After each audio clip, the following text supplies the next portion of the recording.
ആദ്യത്തെ കാഴ്ചയിൽ തന്നെ ഇവളെന്റെ മനസ്സിലേക്ക് ചാടിക്കേറി ഒരു കസേരയിട്ട് അങ്ങ് ഇരുന്ന് കളഞ്ഞല്ലോ. ഇവളുമായിട്ടൊരു ഫ്രണ്ട്ഷിപ്പ് ആവാം. ഇനി കെട്ടണമെന്ന് നിർബന്ധമാണെങ്കിൽ അതും ആവാം, അല്ലെങ്കിൽ living together. Okay.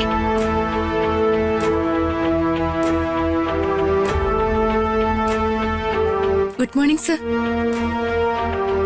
Sir good morning. Sir why did you come? അത് എന്തിനാ വന്നേന്ന്?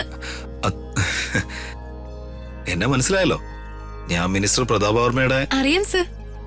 സാറ് വന്ന കാര്യം പറഞ്ഞാ മതി. ഈ ഫയല് എന്റെ അമ്മ അംബികവർമ്മ തന്നുവിട്ടതാ. ഇതൊന്ന് ചെക്ക് ചെയ്തിട്ട് പറയാം സർ. സാർ ഒന്ന് വെയിറ്റ് ചെയ്യൂ. ഓക്കെ.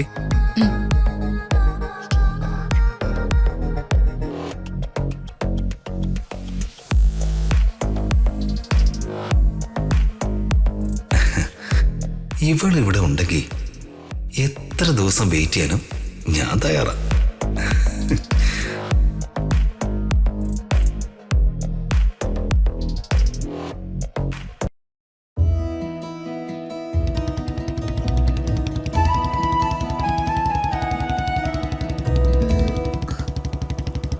എന്തിനായിരിക്കും അച്ഛൻ ഓഫീസിൽ എത്താൻ പറഞ്ഞത്?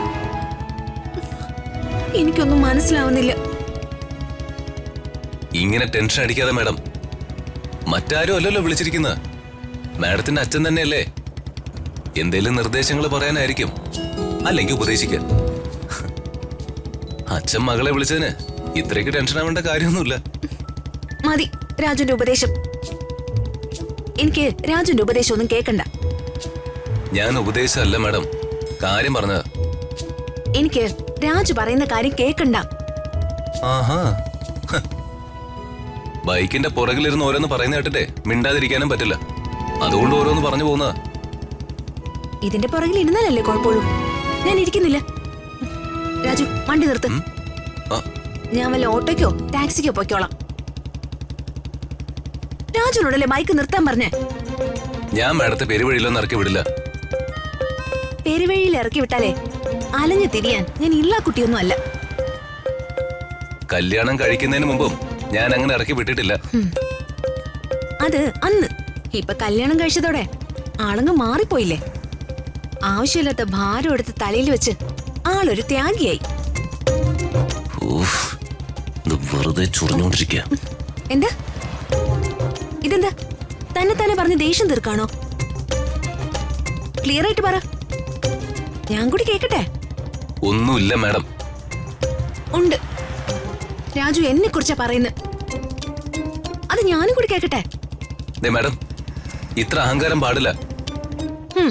ഞാൻ ഇത്ര അഹങ്കാരിയാ. അതുകൊണ്ട് രാജുന് നഷ്ടമൊന്നുമില്ലല്ലോ. ബൈക്ക് നിർത്ത്. ആ, ബൈക്ക് അങ്ങനെ നിർത്താൻ പറ്റില്ല മാഡം.